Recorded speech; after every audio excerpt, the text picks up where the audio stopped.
to yet another tutorial on how to freeze rows and columns. So without wasting time, let's get to it.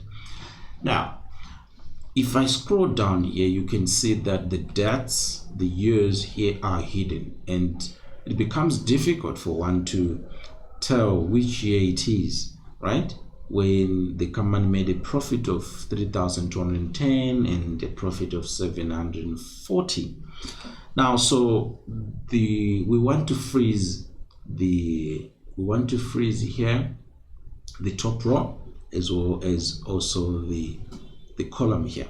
So the only way to do that is to just come here and then press Alt W and then press FF to freeze the panels like this, which is fantastic. Even if I scroll down here, you can see that the income tax expense assumption here is for 2021 and for 2022 up to 2027. As simple as that. So if you have enjoyed this tutorial, if you have liked it, please don't forget to share it with your peers and don't forget to subscribe.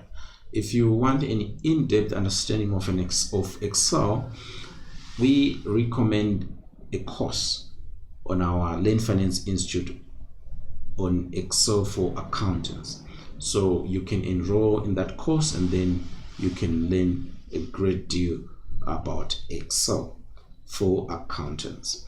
Now, don't forget to subscribe. Don't forget to subscribe.